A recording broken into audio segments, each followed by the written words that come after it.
Hello and welcome to our February edition of our Learning Series webinar. Today's subject will be Excel for finance professionals and accountants. Although, as we had been promoting this event, we explained you do not necessarily have to be a finance professional or accountant to take part. It's just that some of the examples given today are going to be customized for those in those fields. And the reason we decided to run this session today is that this past November, we ended up running Smarter Data with Excel webinar, and our feedback from the surveys on that were so resoundingly pro Excel. When one of the questions in the survey is, are there any other topics you'd like to receive training on? The answer was a resounding more Excel, please. So we run one of these Learning Series webinars every month. 4 of our 12 sessions in 2026 will be around the use of Excel. So keep an eye on our invites as we have future sessions, and you'll be seeing about 1 a quarter with Excel being the topic. Our host today, in addition to myself, will be Jolyn Rinn. So I'm the VP of Marketing for SourcePaths and will regularly be the kickoff host for these sessions. And Jolyn has been working with us for a couple of years now and has been leading all of our training sessions around the 365 ecosystem.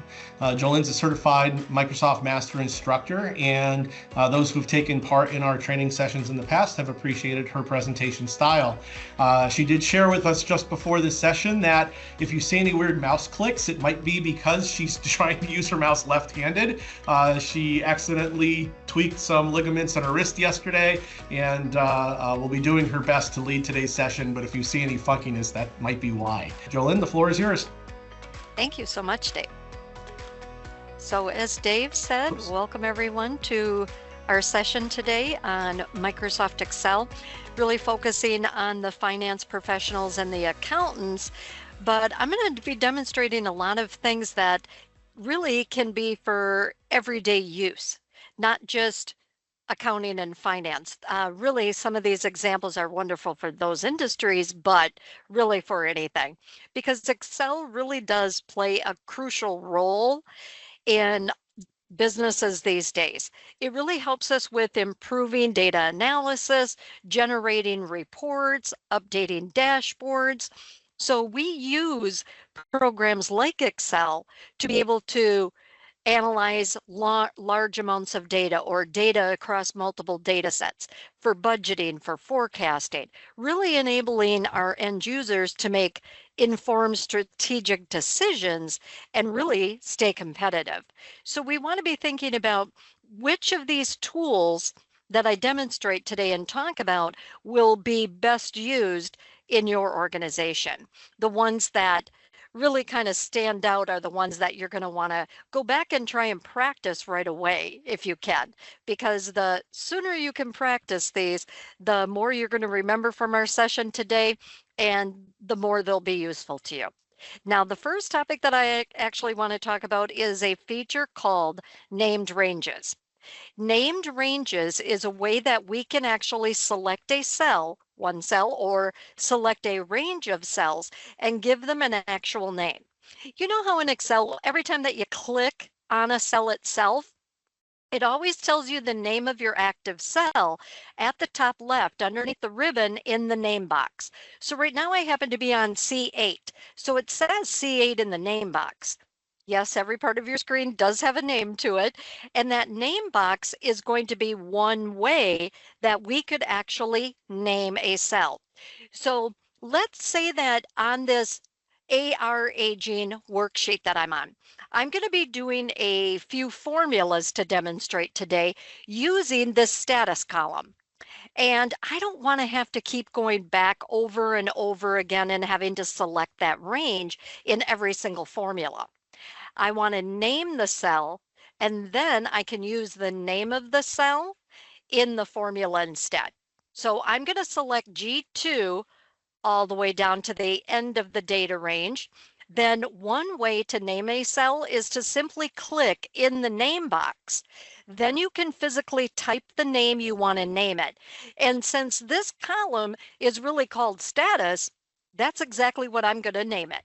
So I'm going to name it status, but just so you know, you can use uppercase, lowercase, And the big thing on the big kind of rule on naming is you can't name it with spaces.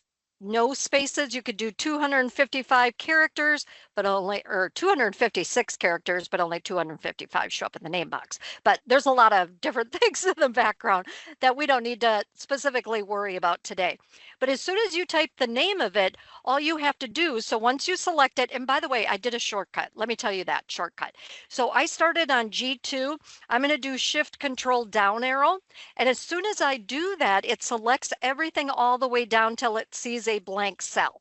Then I'm going to click in the name box. I'm going to type status and press my enter key. Now that column is referred to as the whole range is referred to as status. Now, is there another way that you could do something similar to this? Yes, let me tell you that part too. If I go to this worksheet called AVERAGEIF, I could actually turn this worksheet into a table. Then the names of the columns at the top can actually be used within the formula. So both ways. Let me show you what I mean. If I go to the Insert tab and I click Table, it's going to select my range of data. I click OK. Now this range of data is in a table. So I could do formulas based on this range, and it would automatically be looking at the name of the column. So just so you know, that's another way to do it. This table that I just created, by the way, is now also a named range. Now, how do I know that? Well, one way to know that is to go to the name box itself at the top left. Click on the down arrow. You've probably seen that down arrow and maybe not clicked on it before, but if you click on it, it's going to show you the name of the tables within your workbook and any named ranges. So there's my named range called status. If I click on it from this dropdown, it actually navigates me to the cells that are part of that status column. Pretty amazing that it can do that. So named ranges have a lot of benefits. When you create a named range and use it in a formula, you're also seeing the name of it instead of the range of cells, especially if you were going to do something simple like create a formula that you want to reference a single cell and then you want to copy it down a column. If you're familiar with the feature called absolute reference, you would have to put $signs in front of the column number or the row letter and the column number to lock that cell down, but not if it's a named range. If it is a named range, it becomes an absolute reference automatically. And it can be used in other sheets, not just in the current sheet. It could be used for navigating. It could be used for hyperlinks for navigating. It could be used in formulas, etc., etc., etc. It has so many benefits. So if you have not been a person that has been using named ranges, highly recommend them. I don't have too many workbooks that do not have named ranges. Now I'll demonstrate named ranges one more time for you, doing it one more way. I'm going to go to the worksheet called GL Details, and I'm going to be using this worksheet to do a few different things. And I might be using every single column in this data set. I can create named ranges for every single column. If I'm going to be doing different formulas someplace else or here on any of this data, it's just easier to use it as a named range. So what I'm going to do is select this entire range of data. By the way, I just did another keyboard shortcut. Let me tell you what I did. I'm clicked on any cell within my range and I'm doing the keyboard shortcut Control A. When you do Control A, it selects the entire range of data, not any empty cells, just so you know. Now, what I wanted to do is to use the headings across the top of this range, row 1, as the name of each of these columns. So where I'm going to go to do this is on the Formulas tab of the ribbon. There is this group called Defined Names. We can manage our named ranges, we can define the name, we can use it in a formula, but what I'm actually going to do is create from selection.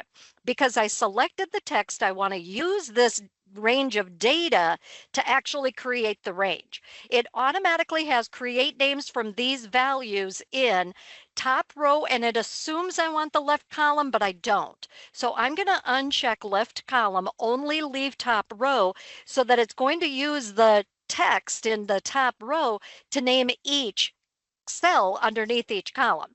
All I have to do is click OK. Now, how do I know what it just did? Well, one is I could go to the name manager. When I click on name manager, it's going to show you a list of every named range. Here's every named range in this workbook now, including the ones exactly from this worksheet. Now I'm going to close this window, but just so you know, this is where you could delete, you could create, you could edit a named range. So if you needed to modify it, you can come back here and do so. But also if I go to the drop down for the name box, where you saw before there was only 2 things in there. Now look at all the different things.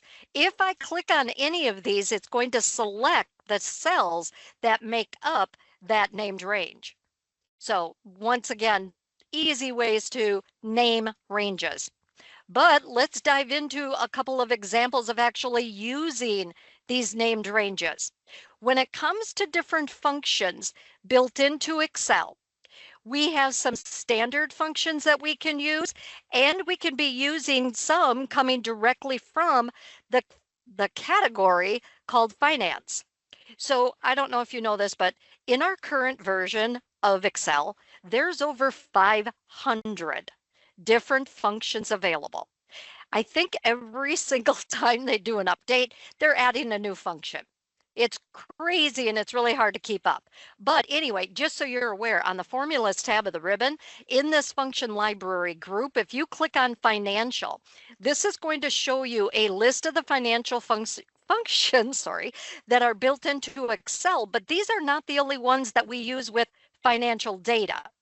There are some that are everyday type functions that we use with data that is finance related, but this is going to give you things that will be related to doing a payment. Like if you needed to figure out what a monthly payment was going to be on a loan based on a certain interest rate, etc.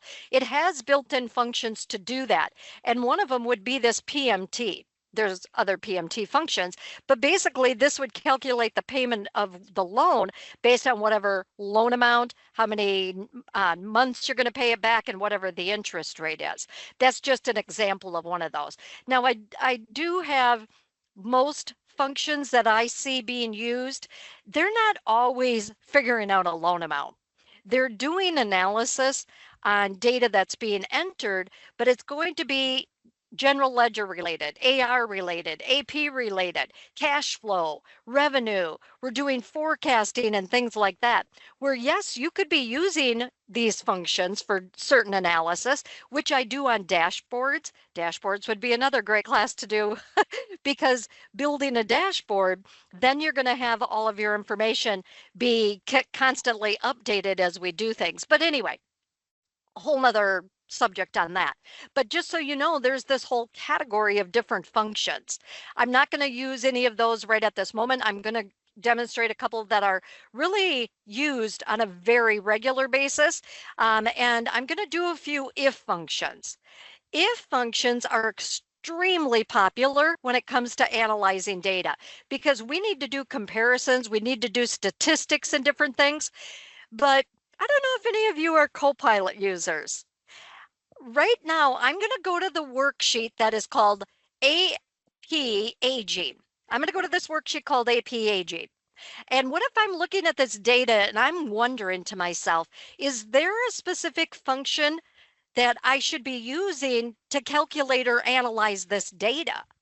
Well, you know what? Copilot could actually help you with that. If you have a Copilot license here in 365, from the Home tab of the ribbon, you can simply open up Copilot and you can talk to it or type in what you want it to do. And I'm going to tell it that I want it to suggest formulas. Oops, I have to spell it correctly. Formulas based on this worksheet. That's it. That's all I'm going to ask it. And it's going to go out there and start thinking about, okay, I'm analyzing this range of data. Here's some suggestions of formulas you can do. And the best part is you don't even have to do the formula yourself. We're going to get the option to be able to insert that formula. So first it's telling me on the GL details worksheet, I should have said the name of the worksheet I wanted it to look at, but that's okay for right now. I could say add to the cell. So I could click and say, I want to add this formula to the cell that I click on, whatever the cell happens to be. So it's going to come back and give you suggestions of different types of formulas that could be used within your range of data. But how does it know that?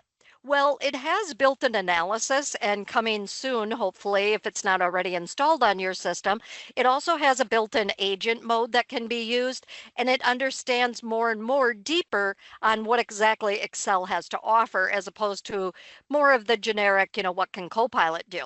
But anyway, just so you could see, as I'm kind of scrolling through these, it's basically giving me examples that it can do a sum, it can do a sum if, it could do a max, it could do a max if, or a max if S, it could do a ranking. There's so many different, AR, if you want to use a date formula, you want to know how many days past due something in. It's just giving you all of these examples of what it is that it could do. So if I wanted to take one of these, like the aging bucket, if I wanted to look at these and give me examples of if this particular cell, days past due, is less than or equal to 0, it's going to say current. But if it's less than or equal to 30, I wanted to say how many days past due. Or if it's less than or equal to 60, etc. If I want to add that to the cell, all I have to do is click on it, and it's going to automatically add that to the cell. So just so you could see, we've got these great examples of what it is that it can do. But when you are just selected on a range of cells, you can also right click. This is super easy. Right click, go to Copilot suggestions, and have it give you interesting insights. Suggest a formula column, suggest conditional formatting. Take advantage of these tools that are built in. We work sometimes a lot harder than we need to, especially when it comes to data analysis. So there's a lot that we could be taking advantage of based on Copilot. Now, I'm not going to do any formulas right now with Copilot. I want to do some hand-entered formulas with you, but just so you're aware that Copilot could be doing that. Now, one of the examples that I'm going to do is back here on the AR aging. Let's say that I actually want to look at the status column, and I want to be able to know if the status says overdue. I wanted to look at the amount column and tell us what the sum of the amount is. So the function I could use for that is a sum if. I wanted to sum the cells in column F, but only if the status says overdue. So I'm just going to go to cell L2, and I'm going to do an equal SU. From the drop-down menu, I'm going to choose sum if, and it's going to give you, I double-clicked on it, so it typed the formula in, gave me my required left paren, and then it's giving me a screen tip. And first it wants to know, well, what is the range of cells you want me to evaluate? I want it to be looking at the status column. So I'm going to start typing ST because it's a named range. I'm going to double-click status. Hey, by the way, when you go to create a formula, if you start typing the name of a named range, it's going to show up looking different than a function in the list. A function has the circle with the FX. A named range has the squares, the cells with the blue. I'm going to double click on status, then I put in a comma and tell it what is my criteria? Well, my criteria is I want it to be the word overdue. Now, because it's text, I'm going to need to type that in quotes, because anytime, of course, you're putting text in a formula, it has to be in quotes. Now, it doesn't matter that it's a capital O for overdue. It doesn't look at casing at all, because I didn't tell it to. So anyway, I'm going to put in a comma, then it wants to know what is the range of cells that I want to add together. Well, I wanted to add together the amount. Now, the amount is not a named range. I only did the status. So I have to go back and select that range. So I'm going to start on F2. I'm going to do my shift control down arrow. It's selecting everything all the way down. I'm going to do control enter. And it's going to, when I do control enter, I stay on that cell. I don't move down, but it completed the cell or completed the formula. And it's telling me if the status column says overdue, it's adding together everything from the amount column, and it's $69,281.02 or 20 cents, just so you could see the results that it came back with. Now, there's a lot of different ways that a formula like that could actually happen, but it depends on what it is that you need to analyze. What is it that you need to know about the data that you're tracking? Let's do another example. What if I need to know how many of these entries, these records, have a status that is overdue? I could use a function called COUNTIF, where I wanted to count the status column, but only if it's equal to overdue, if it says the word overdue. So on L3, I'm going to do equal COU, there. Hey, by the way, did you notice what it just did? This is a newer feature, just came out about 10 days ago, give or take, on my screen anyway. But this is a suggested formula. So it knows that I just did a formula on the status column, and it's actually asking, what do I want it to count? And based on all of these cells, this is coming from the left, this might be the most appropriate column to do a COUNTIF. So what it's looking for is COUNTIF G2 through G171 is overdue. So it's going to count it. So if I want to keep that, I can actually just do control enter. Oops, sorry. I didn't double click on it first. Totally my fault. Let me go back and start with my COU. I'm going to double click on my COUNTIF. It's looking for the range that I want to count because I lost my great little suggestion because I didn't double click. It's totally my fault. I wanted to look at the status column, and then comma, my criteria is going to be overdue. So I'm going to type that in. I'm going to do control enter, and it's going to tell me how many of these items are overdue. So based on our efforts with our AR, there's 121 invoices that are overdue right now. Now, I might want these to be on a different worksheet with a dashboard of information based on AR, or whether it's coming from our general ledger details or whatever the case might be.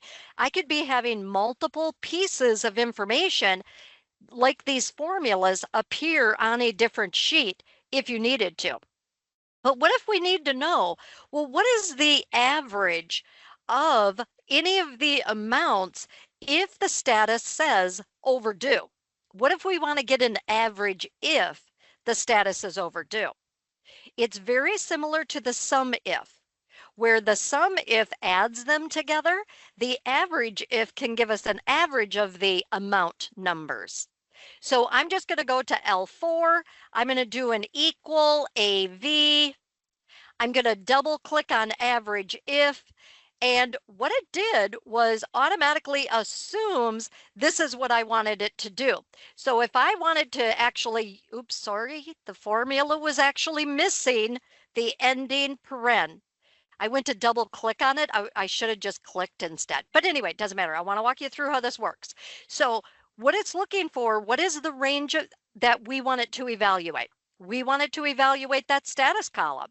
So I'm going to double click status again from the drop down, comma, the criteria from that status column once again is going to be overdue.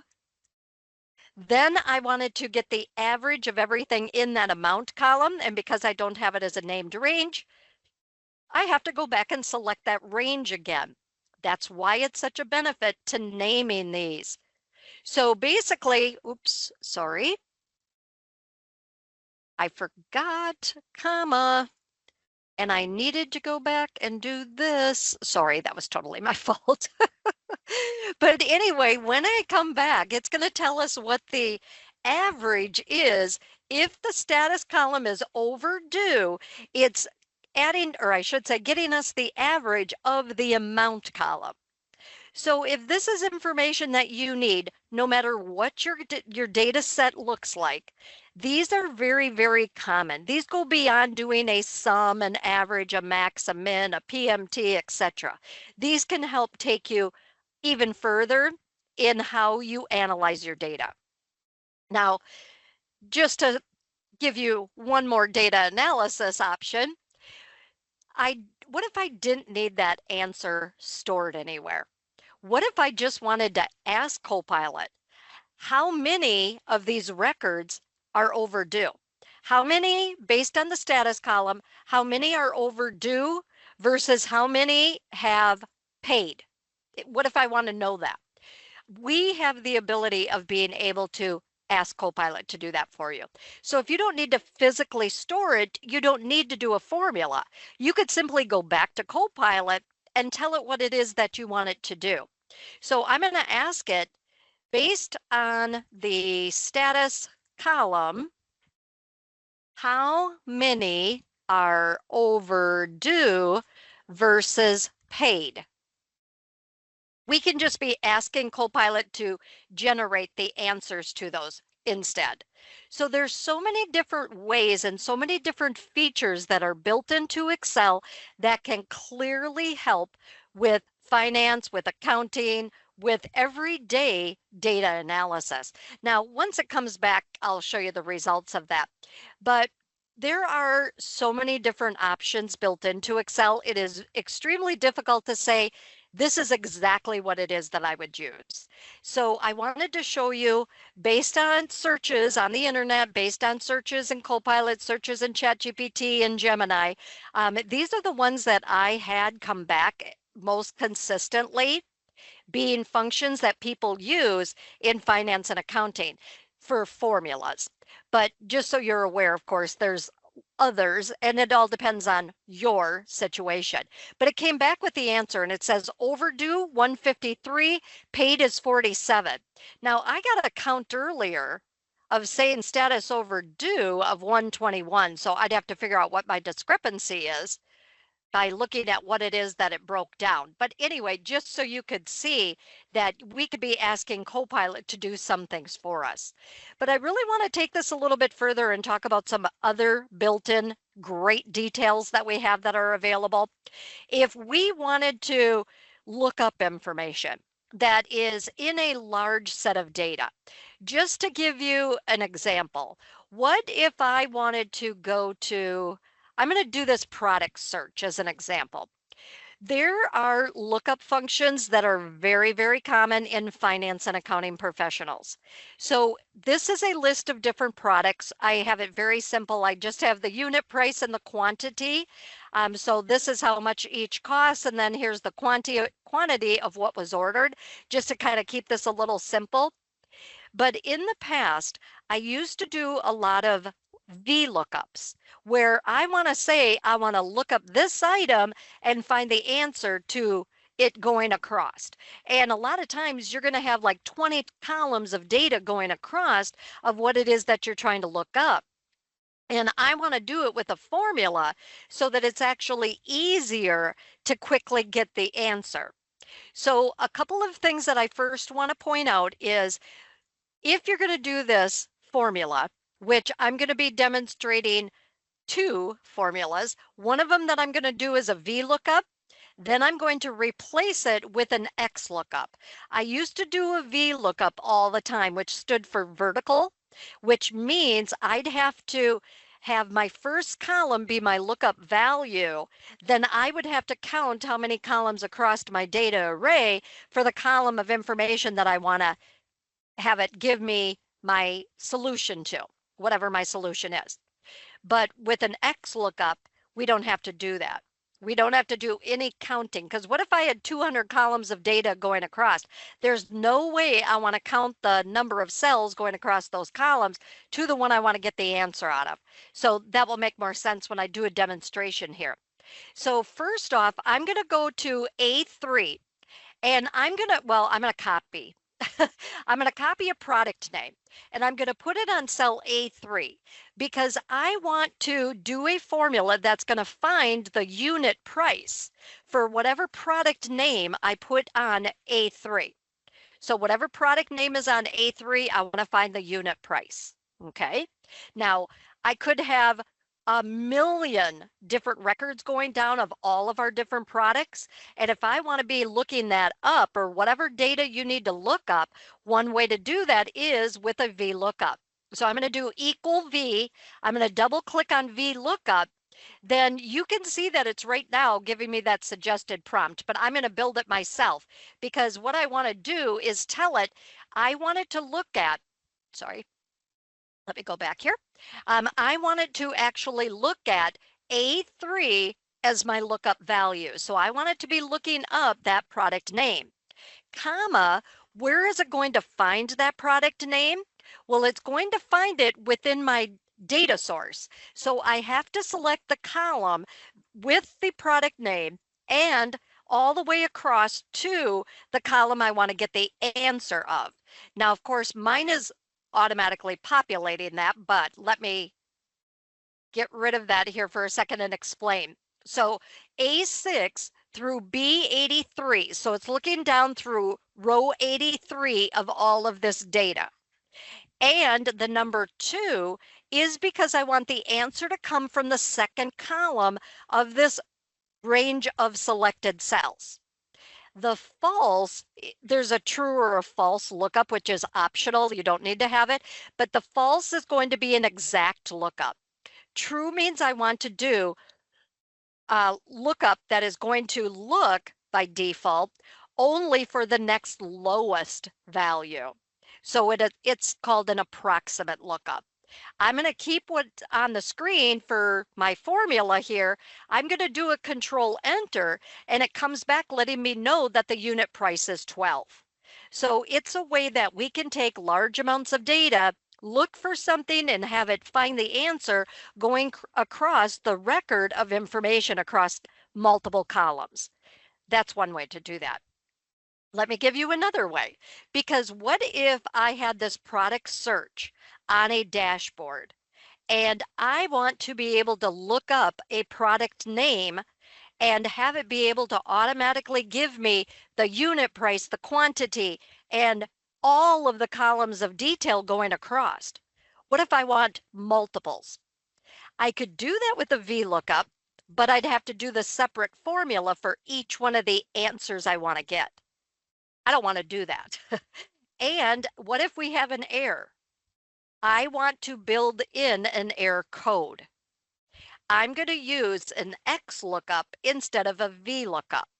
So I'm going to do the same lookup product name. I'm just going to copy the same product name down. I'm going to tell it that I want it to find the unit price, but I also want it to do the quantity at the same time.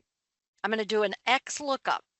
And if the product name is invalid, I want to build in an error. An XLOOKUP function has more advantages than a regular VLOOKUP, HLOOKUP, lookup, index match. There's a whole bunch of lookups. I use XLOOKUP almost daily because it is so easy and has more to it. So how does it work? I'm going to do equal X. I'm going to double click on XLOOKUP. It's looking for the lookup value just like the VLOOKUP did. I'm going to click A4, comma. It wants to know where is the information going to come from, the lookup array. Well, I didn't do these as named ranges, so I have to select them, but it's the product name. So I wanted to look in the product name to find the product I wanted it to look up. So it's looking up a product name, so I have to select that range. Then, comma, it wants to know, well, what is the return array? What's the range of cells you want me to return the answer of?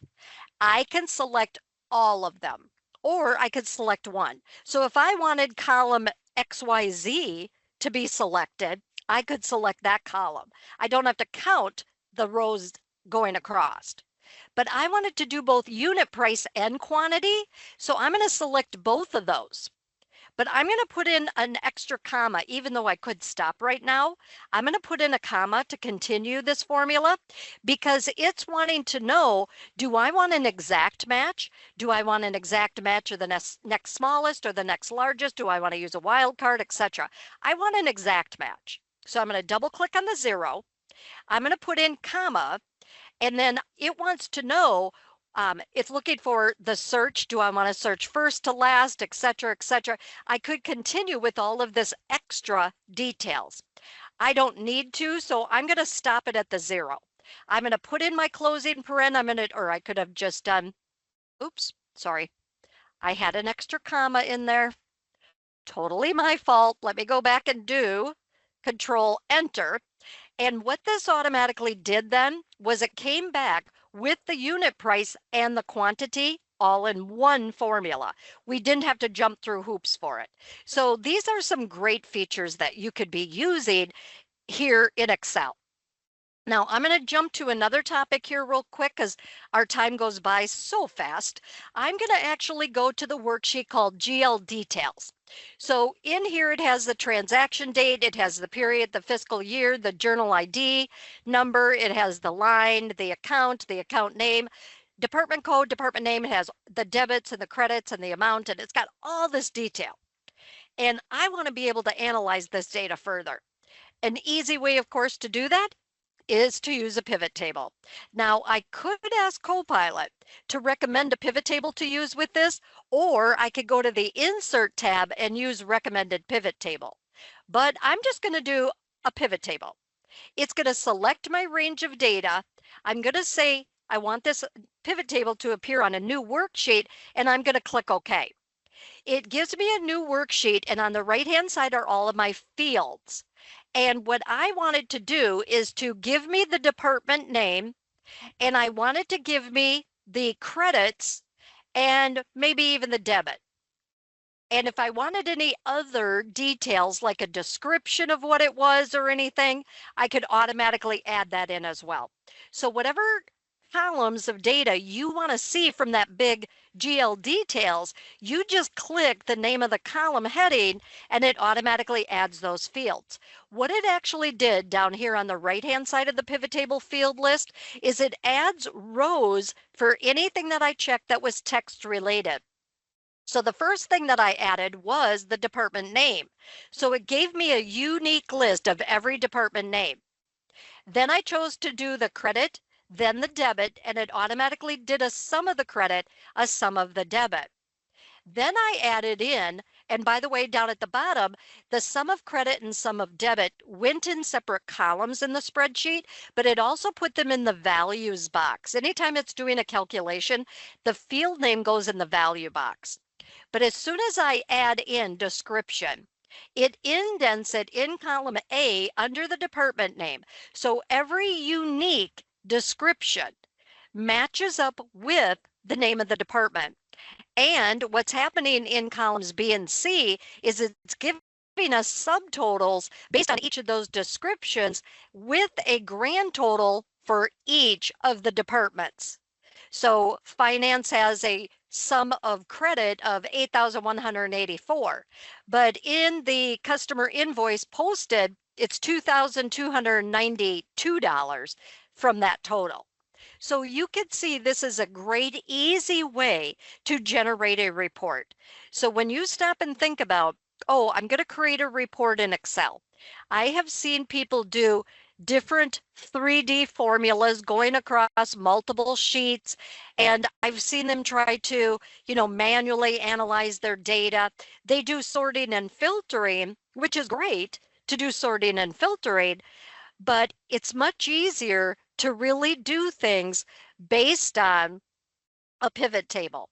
When pivot tables first came out long time ago, I didn't understand them. It took me a little bit to grasp it all.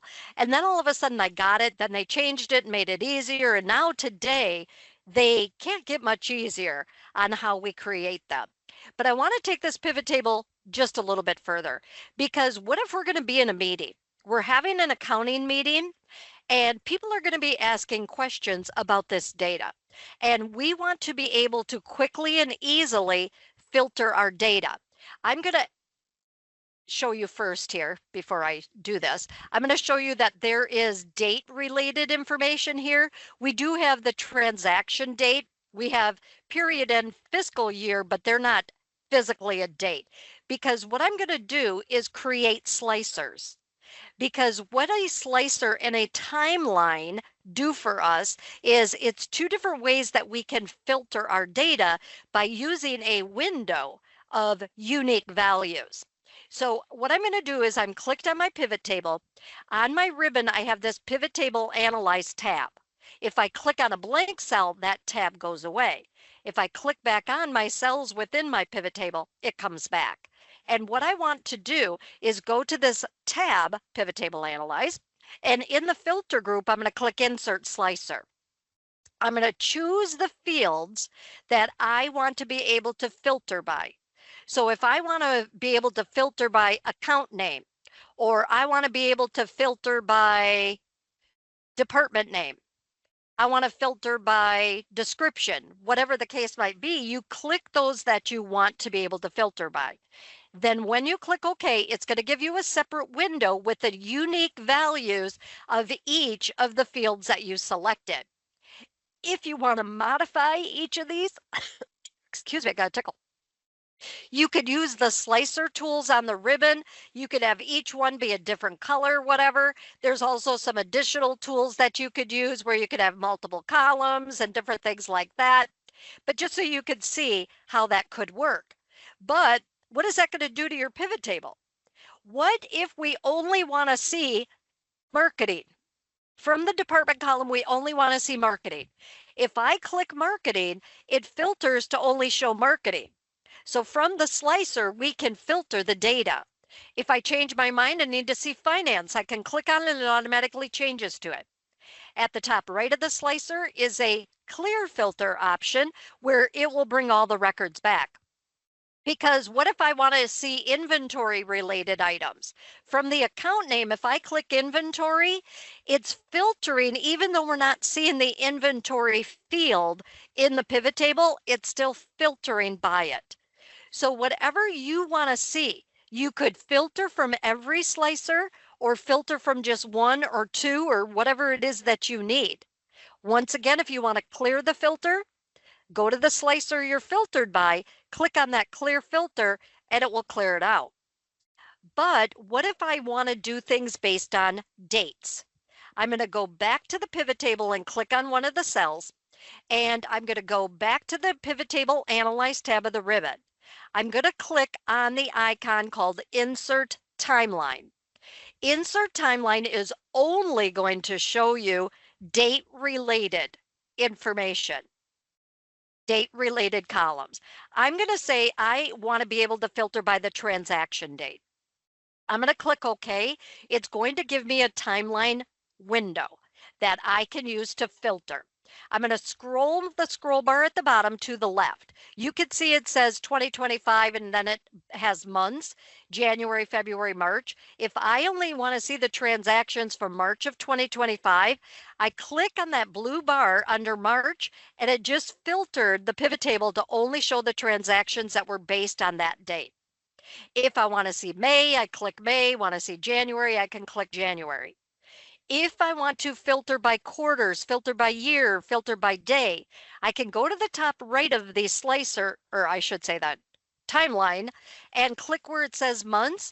I'm going to choose quarters, but I could do years or days. So if I want to see everything from Q2 of 2025, Q3 of 2025, it's a great, easy way for you to keep changing what it is that you want to see. Now, talking about those dashboards again, I have slicers and timelines on my dashboards all the time. And then I create subtotal functions or other functions to go along with giving me my grand totals as we do these different features of slicing, etc. But what if I want this information to appear in a chart also?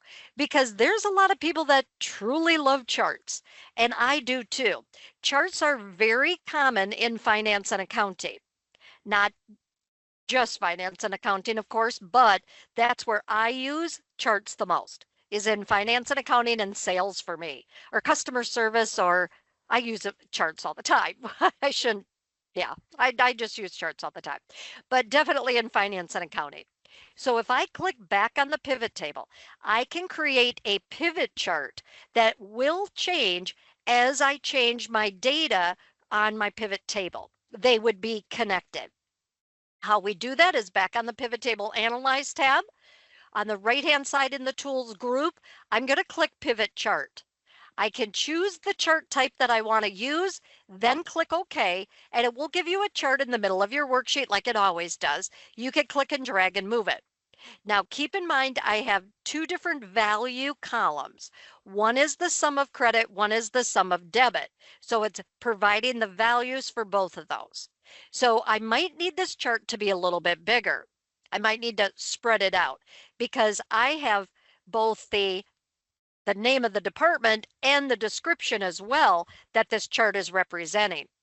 Well, what if I decide that I want my pivot table to not have the description? I can click back on the pivot table, go to the right-hand side, uncheck department name. Or if I want to keep the department name and I don't want it to include, sorry, let me scroll. I don't want it to include the description, I could uncheck that. So it's really a matter of if you want to change your pivot table, change your chart, go back to the pivot table field list and check and uncheck the features you want to have. That's another reason I absolutely love pivot tables is because it's just a click to change your mind on what it is that you want the pivot table to be displaying. So great options. But when we talk about going back and using these slicers and these timelines, if we go back and say, I want to just see this revenue, I can do that. If I want to just see sales, and I just want to see adjusting entries as the description, I don't have to be showing the description. I can go back to any of those slicers and clear any filters to bring back the appropriate records as needed. Right now, I'm just filtered based on a description of adjusting entry. If I want to clear that, of course, I can go back and clear that out, and it's only going to keep the corresponding records for whatever it is that I'm filtered based on now. So we can continue to modify what's going to be in the pivot tables. It updates the pivot table and the chart at the same time. And as you use these slicers and timelines, it's going to update that information as well. Now, these slicers, to me, are a fantastic tool to use. But let me take you back to that AP aging where we have this table. So I turned this AP aging, the accounts payable aging worksheet, into a table earlier. If you go to the table design tab of the ribbon, you could actually be using a slicer in a regular table. You do not need to have a pivot table to use a slicer. So let's say that I want to be changing who the vendor is. I could go to the insert slicer from that table design tab, choose the field that I want. So I'm going to choose vendor. I'm going to click OK. It's going to give me that unique list of all vendors. Once again, I could change this so that I can see all of them, whatever it is that I need. And if I only want to see certain vendors, I click on the name of the vendor and it's automatically updating my table as well. So we don't always have to have a pivot table. Sometimes I just want a regular table. Now I'm going to go ahead and clear the filter from that table for a second, because one of the things that I do on a kind of regular basis is I create, and let me just move these down a little bit because sometimes I actually do this at the top. So I'm going to want to know, because this is the AP aging, I'm going to give it a title at the top, and then I want to know what the total amount is, and then I want to know total amount viewed. And I could be creating, and I'm just going to make that a little bit wider, I could create a sum, because this is in a table. I want you to see how this will work. I want to get a sum of the amount column. I'm going to do equal sum like we normally would, or I could, of course, did my, but it automatically is assuming from the name of this table, which is a generic name of table 1, that I want to add together the amount. So it automatically selected the amount. So it's like a named column, just like I showed you with those named ranges earlier. If you have a table, the table is a named range and every column is a named range also. If I do Control Enter, there's our total amount for that amount column. Great way to get that information.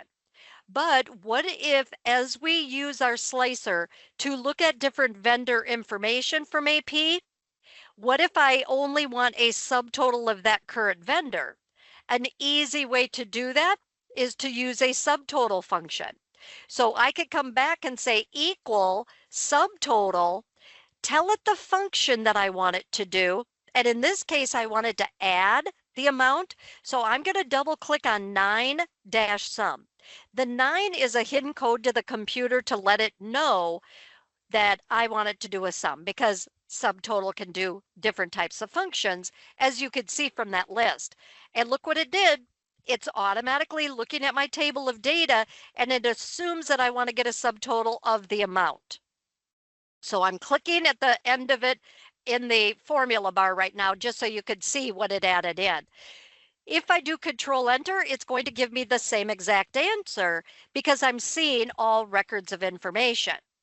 But as soon as I go to my slicer window and I say I want to see blue water, it filters the list based on that slicer, and it's changing the subtotal for the total amount viewed to only be the amount for that specific vendor. So we don't always have to have pivot tables.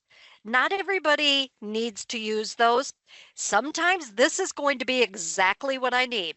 And I need a little dashboard at the top to be able to quickly and easily see. So what is the average? What is, the count of the numbers? What is the count of all of the, machines that aired out, or whatever your case might be? I can't say enough how many times I do things like this. Now, could I be doing a filter on this table without the slicer? 100%. You know how when you turn a range of data into a table, it automatically gives you filters. But then you have to keep going back to the drop downs of each column and saying what you're filtering based on. I don't have to do that if I'm doing a slicer. It's click, and we can easily change our mind, because right now I need to see frameworks. I'm going to click frameworks. If I need to see more than one vendor name at a time, I could go to the top right of that window, of that slicer window, click multiple select. So right now I'm seeing frameworks, but I still want to also see blue water. I can filter multiples at one time. So now whatever I click on, it's adding it to the filtered list. If I unclick it, it removes it. So we can use that multi-select to clear or add what we want to filter by. But if I want to clear the whole thing, I go back to that clear filter, and it will bring all your records back. So there are some wonderful tools that are built into Excel that you definitely want to be taking advantage of. Look up some of these if type functions, the lookup functions, especially XLOOKUP, the subtotal function, because I got to tell you, these are going to be the functions that can be used every single day. I'm not always needing to know what my loan amount is going to be. There's other related functions that we could actually do a part 2 of this class and start doing more examples of other types of date related functions, text related functions, etc., that are very common in accounting as well. But unfortunately, we only have an hour, and I wanted to do these more popular topics. Now, data validation is something that could have also been used in this scenario. There's also several other views that you could use. And I just want to briefly show you a view before I hand it back over to Dave here real quick. Because here in Excel, there is the ability to use a navigation pane. If you're going to be jumping back and forth in between different sheets, turn on the navigation pane, and it allows you to actually go out and see your named ranges. You can drill into your named ranges super easy from here as well. So open the navigation pane on your view. You can jump to your different sheets, because if you have 50 sheets, easy way to navigate those sheets. But if you've never used that navigation view, I got to tell you, I love that. I use it every day. Okay. But Dave, I'm going to send it back to you. Did we have anybody with any questions from today? Lots of topics. Yes, excuse me. Yes, we did. And I'm going to try and paraphrase this because it's kind of a lot. Okay. Let's say you create a formula and select the criteria, and there's 171 rows of data in your example. Then you go in and add 5 more data rows, so it has 176. What is the trick for the formula to update the range? Or since you added a new name status, will that automatically add in those new customers? Only if that includes those blank ranges, which you can do when you create it. So if I create a named range, like let me give you an example, back on this AR aging, what if we know we're going to be adding additional ranges, rows of data to this? That only goes to what I have right now when I first created it. I could go back to the formulas tab, go back to name manager, and I'm going to go to that column for status. So here's status. I'm going to click edit. And instead of stopping at 171, I'm going to say I want it to stop at 300 rows. So now that whole entire named range is going to be based on 300 rows of data. I don't have to keep going back and updating it as things happen. Now, of course, you could do that with code too. Because it could do an Excel down capability where it can always be referring to at rows that have been added, but a very easy way is just add additional. Add the additional blank cells knowing that it's going to increase. Very Easy good. answer. Excellent. If anybody has any other questions that you've been saving for the end, please go ahead and pop those in chat or the Q&A, and we can address them before we go. I'm going to kind of reshare my screen and just go over a couple quick things for you. Actually, I'm going to bring this on screen and go over this first. I kind of quickly mentioned it, but helps if I actually share my screen. Oh no, I have to just bring it front and center. There we go. So if you come to sourcepass.com, if you're looking for past webinars under the Insights tab, you'll get to them by bringing up the Insights menu, and you'll find past webinars here. We have it Digital Transformation Webinar Series first. The webinars, and it loads the first 6 by default. If you're looking for more, you can click Load More. The webinars by industry, which I had mentioned, these were some specific ones we did for our Gov business unit. And then the learning series, which today's session is part of. Here is the link to the Smarter Data with Excel webinar from November. And if you scroll through, you'll find there are some other relevant topics that you might be able to take advantage of. These are not gate kept. You don't have to put in any sort of username or password or anything yet to. You can watch the videos right in the player.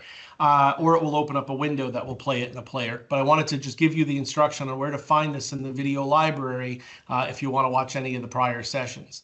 If you want to register for something in the future and you don't recall, feel free to register using the QR code on this screen. And if you ever have a question as a follow-up and want to reach out, the easiest email address to remember is events@sourcepass.com. That's monitored by myself along with Kat Irizarry, who's been hanging out in the background.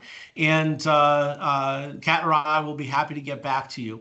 The survey for today's session should be made available quite soon. In fact, I think I just noticed there's something new in the chat. Kat shared it. Good job, Kat.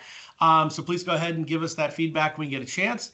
And if you want to share this session with anybody, it should give us about a week. It usually takes us about a week to get the video produced and shared up in the video library.